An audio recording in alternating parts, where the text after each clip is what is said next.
This is an economic plan with a significant ecological impact. Right now in Tamil Nadu, we've converted 69,760 farmers into agroforestry. And their incomes go up anywhere between 3 to 8 times in 5 to 7 years.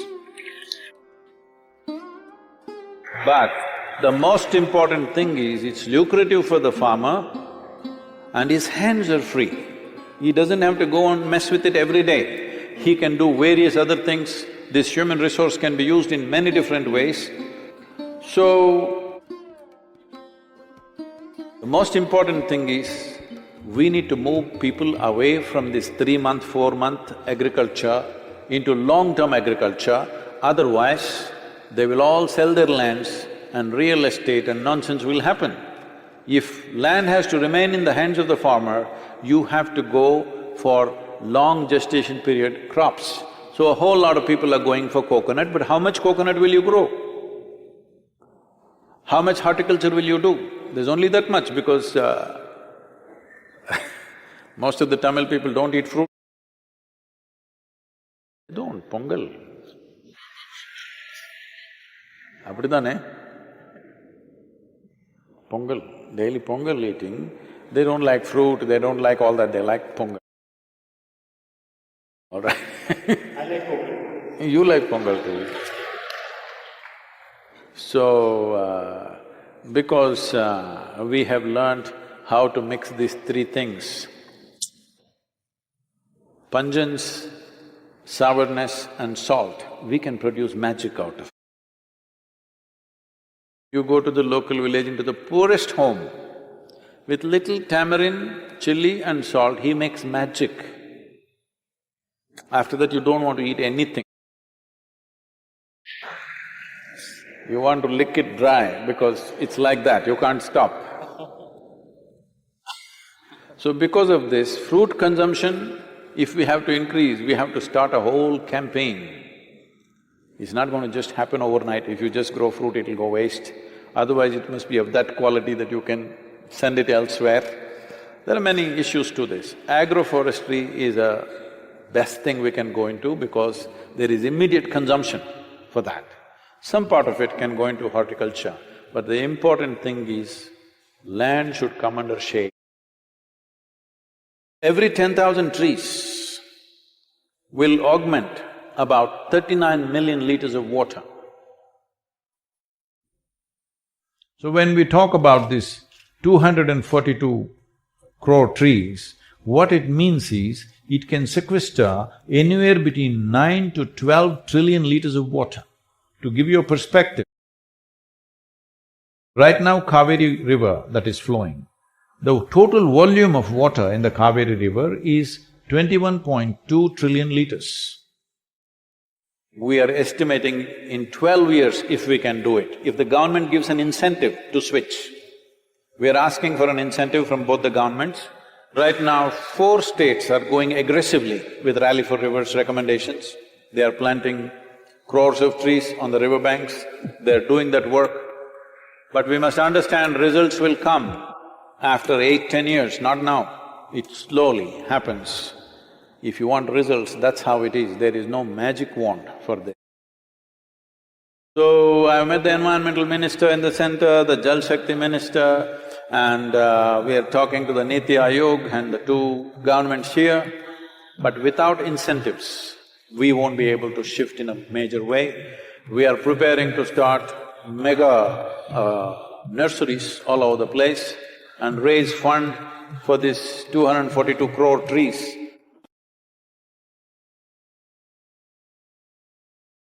That should be the first thing you consume, so that it facilitates a certain easy passage of food. Today, colon cancer, intestinal cancer are becoming so big, the incidence would be much lower. It enhances the aura within the system.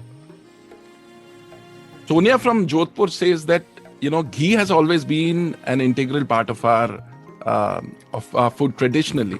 But given our sedentary way of living, does it make sense to continue with it in our food plan, or should we drop it? No, ghee has many useful things. She comes from Jodhpur. which are actually desert lands.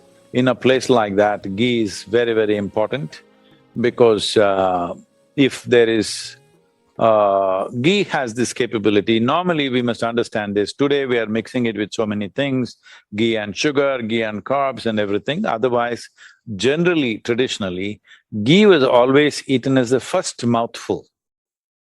The idea is, she comes from Jodhpur and if she's eating dal bati, Yeah. well, it's soaked in ghee. There is no way you're going to eat this dal bati without ghee. It has to be soaked in ghee because the roughage of the cereal is such, without ghee, it's very hard for the thing to go through. And the idea of eating the first morsel with ghee is a lubricant which lubricates the entire alimentary canal. That should be the first thing you consume so that it facilitates a certain easy passage of food. And also there is a factor in India, in many ways, chili is the spirit of India, okay? Yeah. So, especially in Rajasthan, chili is, because even if a camel eats, it must be tasty. So it is really, really heavy on chili. When you eat very spicy food, it's very good to coat your tract with ghee before you consume that. In Andhra Pradesh, in Rajasthan, in various other places, wherever there is very hot, spicy food, eating ghee has been a part of Indian tradition. Leaving that aside, the importance of ghee is it keeps the alimentary canal clean. See, one important aspect of being physiologically and psychologically healthy is you must have a clean colon.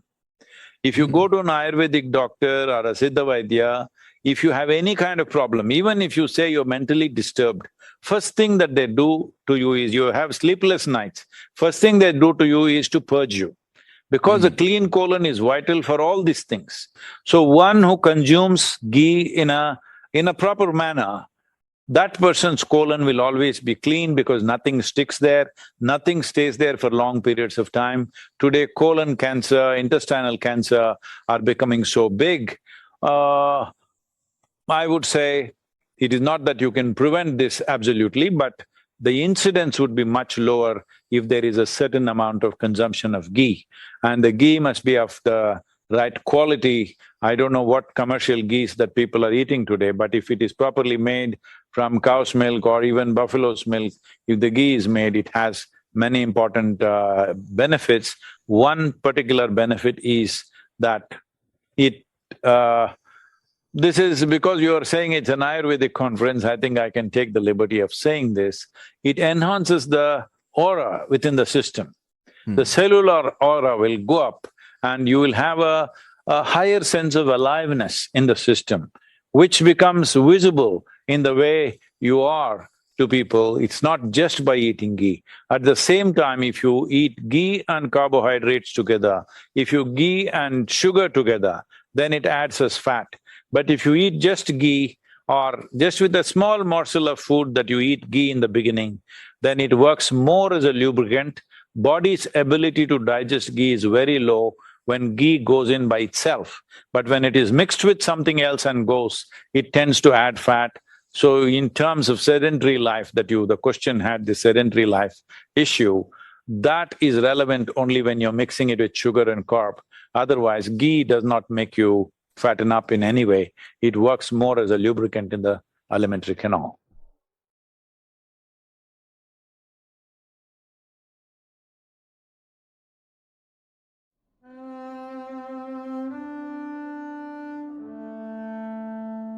He learned everything within the womb. You have 14 great possibilities within you. He told his soldiers, if one drop spills out of this vessel, take his head off. 1 day, 2 days, 3 days, 4 days. He stood there.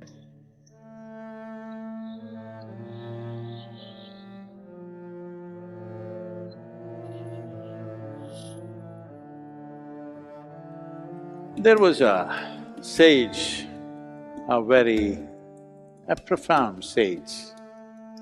His name was Sukha. He was the son of Vedavyasa. Sukha learnt everything that he can learn, all the scriptures and the knowledge and the traditions and everything, when he was in his mother's womb. He learnt everything within the womb. When he came out, he came as a child sage. So he was a Bala Brahmachari, nobody initiated him, but he is like that. One day Sukha thought he must go to Vaikuntha and meet Vishnu. So he went there. The gods stopped him and they said, "What?" He said, "I'm Sukha, son of Vedavyasa. I want to see Vishnu." They looked at him and said, "We see that you're fully stuffed with knowledge. We can see Vedas in your body, Upanishads in your body, every other scripture in your body, but you don't have a guru. You have no admission here, just go back." So Sukha was confused because he had never thought what is a guru, because everything that anybody would want to know was already with him when he was born. So he came back to his father and he said, "Father, they would not let me into Vaikuntha. They said I need a guru. What is that? I want that. They're saying my knowledge is not good enough." Then Vedavyasa said, "See, there is only one person who can be your guru. This is King Janaka." Sukha said, "Okay, I will go there."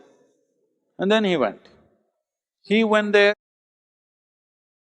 and he saw at the gates of the palace, he looked at the palace, a very elaborate, luxurious building with lots of aesthetics.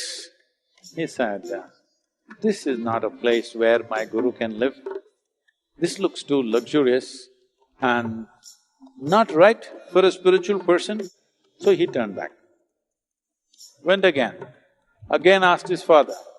His father said, "Janaka is the only guru for you." Again he went, again he saw king was relaxing in the garden with his queen.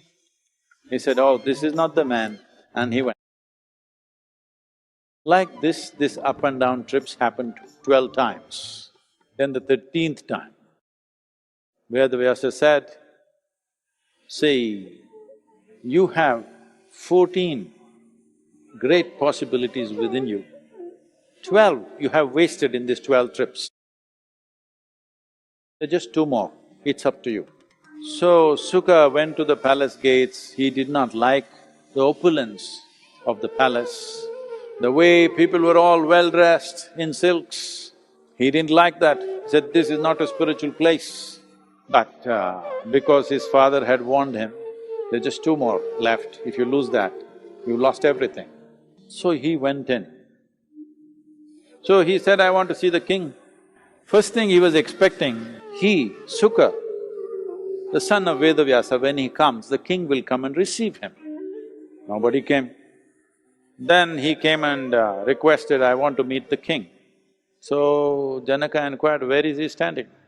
They mentioned where. He was standing in a place where normally out of the palace they throw all the refuse, it goes and falls in a pit. He was standing in that place. King Janaka said, "Tell him to stand right there."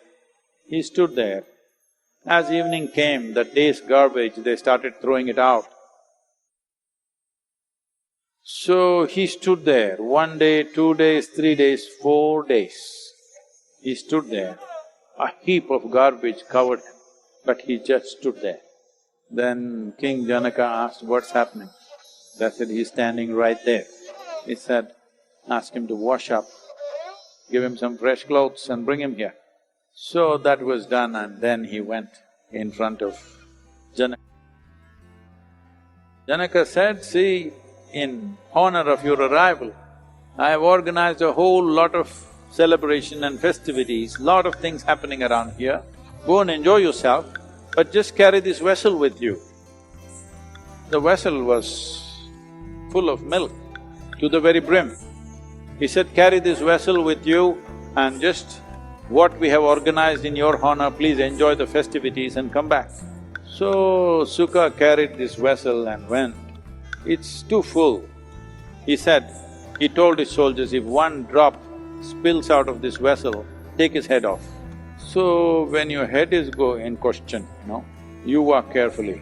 Very carefully, without spilling a drop, he walked through all the festivities and came back. So, did you enjoy the festivities? Janaka asked. He said, what festivity? I was just watching the milk. So Janaka said, I want you to know this is me.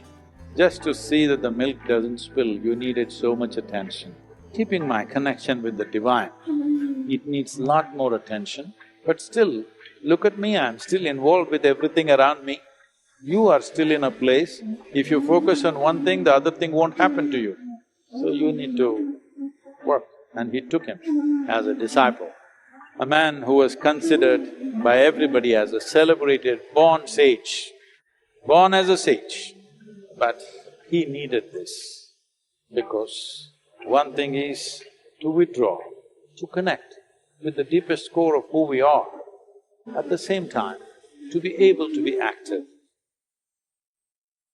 My whole work is about this. My work is not a teaching, not a philosophy, not an ideology, it is not from a scripture. These are simply technologies to give you tools where if you sit here, your body is here, your psychological space is working somewhere else, what is you is little away from this. Once you have a little distance between you and your body, physical suffering is over. Once there is a little distance between you and your psychological process, mental suffering is over. You can enjoy everything, you can be involved in everything, but never entangled in it.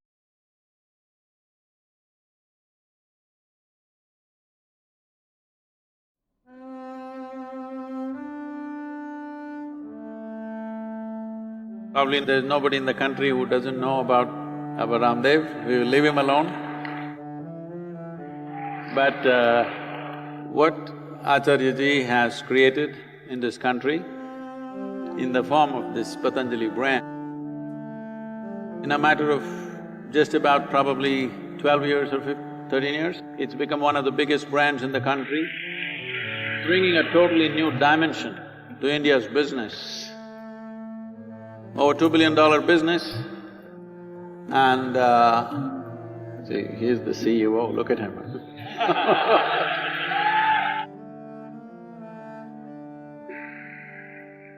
CEO without salary. So, CEO without salary, CEO without suit, without jacket and without tie. This is an exemplary model of a Desi company, an Indian company, really doing well.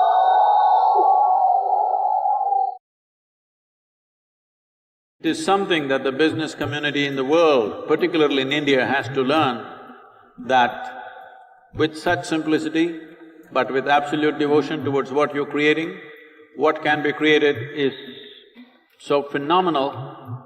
In this FMCG arena where they are, as far as I know, I don't think no company in the country in a matter of 10-12 years' time has become a $2 billion company as they have become. And they have the largest food processing industry in the world. Everybody knows these things, but what people do not know is… I had the privilege of visiting their lab, what they're creating there. They have kind of documented 72,000 medicinal plants, which has never been done before in a most scientific manner. All this, look at the simplicity, one man is shirtless, another man like this. This man is production and execution, this man is marketing. This is something that India has to learn from. I've been speaking about this, but these are exemplary models of that to run major businesses, you don't have to strangle yourself with a tie. What you're seeing here, I believe, is the future of India's business houses.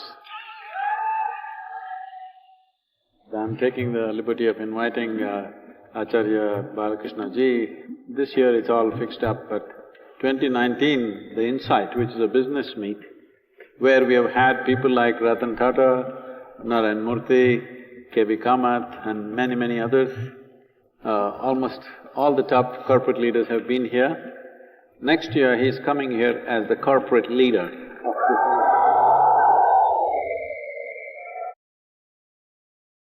When I first heard about you many years ago, I rolled my eyes and I muttered something about guru types.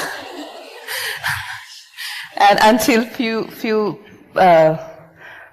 months ago, when my sister gave me your book, Inner Engineering, which happens to be New York Times bestseller, it changed my perspective. And honestly, if it wasn't New York Times bestseller book, I would have not read it. What is it about the West, this West stamp that we can't do without it? I mean, there's so many books, and unless Americans don't approve of it, it just doesn't make sense. Why is that?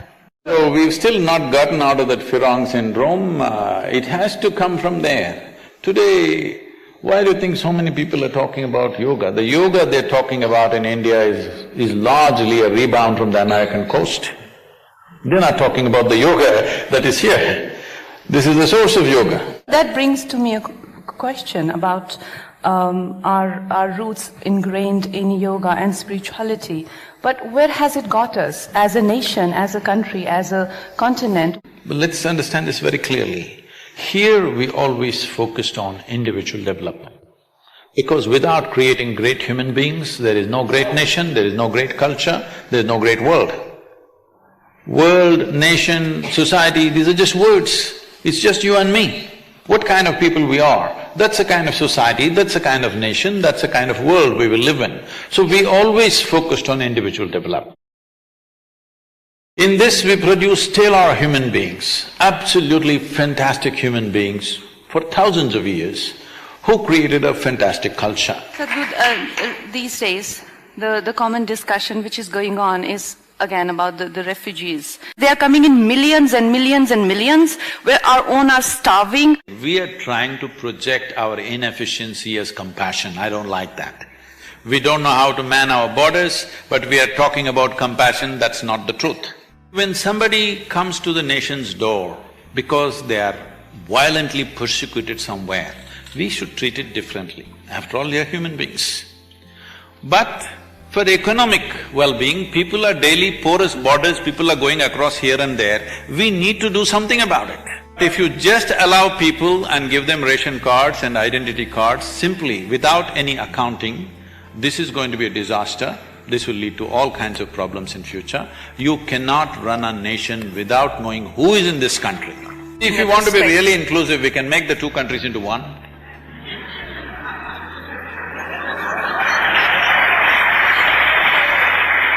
Yes. We can make Bangladesh into a union territory and make it a part of this country. If you're ready for that, I think India is ready for that. If you talk about inclusiveness, that's a way to include, isn't it? Not slipping into my house from the back door and saying, include me, it's not going to work.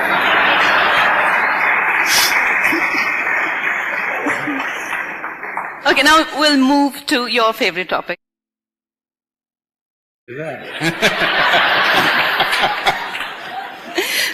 I didn't know you figured out all those things. Okay, now we move to Shiva. Oh. So Shiva is what I got from reading about it and doing my practices and spending time with you. Shiva is not somebody sitting up there and looking at all of us. Shiva is a dimension. It is what they say in science, a black hole where nothingness seems to be the origin of universe. But okay, tell me that so Adi Yogi, the very first yogi, was somebody who has access to that dimension. So why is it that you are obsessed with Adi Yogi? Isn't it like making it about the container and not the contained? Sadhguru, isn't it like that? Till now I've not said a word about him, you brought him. No, but you've made the sculpture of Adi Yogi and you… Yeah, it's only 1.5 years old, but you're not checking what I was doing these 36 years. Let's come to that, that's fine. See, about Adiyogi is not an obsession, or the Adiyogi is a plan. You talked about nothing. If you want to understand nothing, you must put a hyphen between no and thing. It's not a thing. That doesn't mean it does not exist. Now, science is talking about no things. That means non-physical dimension of existence, something that is not a thing, but still a powerful force. The source of all that exists here as physical stuff essentially comes from that which is not a thing, or no thing, or Shiva. So my last question is, Sadhguru, that about our youth, apparently the statistics say that every 1 hour, actually less than an hour, a young person below 25 is committing suicide. Why is that? Suicide is not a pleasant thing. You must look at what psychologically that person goes through to come to that decision. It's the most horrible part of one's life, where somewhere they feel so trapped, either by physical situations, financial situations or emotional situations, so absolutely trapped when there is no other way. This is when they take that kind of violent exit which you call as suicide. Why is this happening? You must understand, in this country, in 2017, 7,600 children below 15 years of age have committed suicide. Below 15 years of age, when they must be bursting with life and wanting to live. Below 15 years of age, if they want to commit suicide, what is it? We are somewhere driving ourselves to a certain desperation. One big cause for all this is education system. So youth means an exuberant energy. But most of the time, the problem with the youth is they don't have the necessary clarity nor balance. We are launching a campaign called Youth and Truth in the month of September. We are doing events across the country in various universities. We expect you and all your friends in the industry and in the media, please be a part of it. Such a large youthful population, without necessary clarity, without competence, without balance, they could be the biggest disaster on the planet. But if we organize this well, we could be the greatest miracle in the world. My message to all the youth who are going to participate in this, you can ask Sadhguru all kind of questions, about monthly cycles, about sex, drugs, all the scandalous questions. Okay, this is being pitched as Youth and Truth, unplug with Sadhguru, ask whatever you want. Ask whatever you want. Nothing is a taboo.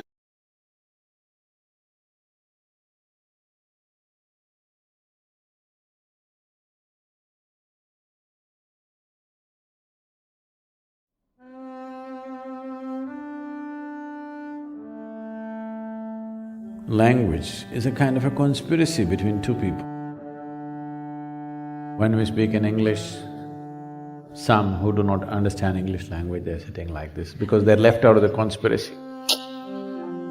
Suddenly I speak in Tamil, all the Tamil people start laughing, English people, they're left out of the conspiracy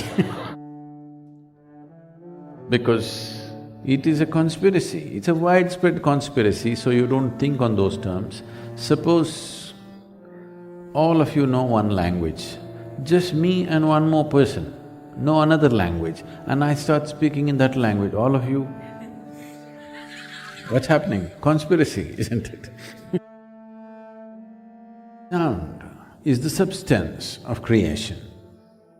Meanings are made up in human minds. If you can evolve a sound within you, when I say evolve a sound, sounds are of various kinds. There are some which are very refined sounds, there are some which are gross, depending upon the nature of the reverberation that it is. Or in other words, everything is sound. The rock is a certain kind of sound. The tree is a certain kind of sound. This is one kind of reverberation, that is another kind of reverberation. The very air that you're breathing is another kind of sound, the very body is another kind of sound. Same rock here and the same rock there as Dhyanalinga. but a completely different kind of reverberation. So the same sound can be taken and refined to a certain level. If you already do not know about this, today science is entering this space. But in the yogic systems, this is something that we've always worked with. Today, modern science is talking about how both sound and light or reverberation, if you multiply something like 100 decibel sound, if you double it 40 times over in hertz, you would arrive at a place where mathematically it's become light. But this is something that we've always done within ourselves. If you take a sound and incubate it within you can incubate the sound with a refined reverberation of your consciousness. The body is one kind of reverberation, thought is another kind of reverberation, emotion another kind of reverberation, consciousness a completely different kind of reverberation. What we refer to as consciousness is the most refined reverberation. What is beyond that? We say Shiva, that means that which is not. Because its reverberation is such that you cannot even know it is there. It is utter stillness, but there is a reverberation in that also.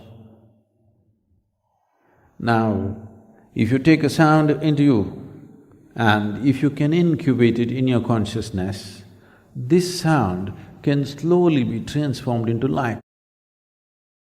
In a sense, at least the calendar artists know this thing, somehow nobody else. Somebody is sitting, Om Namah Shivaya, you'll see immediately calendar artist will put light. Because somewhere he knows, if he masters the sound and incubates the sound within himself in a certain way, it will transform itself into light. Different reverberations do different things to people. There's no doubt about that. With mantra, with music, people have noticed these things. Different types of reverberations do different things to different individuals. But if you transform a reverberation from one dimension to another by incubating it within yourself consciously, one can know light from within and nobody around will miss it either.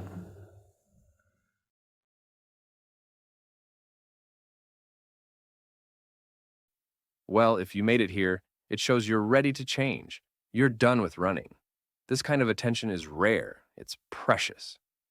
Drop your city in the comments, and if you'd like, share this with someone who's also thirsty for clarity. Thank you, Big Hug, and see you soon.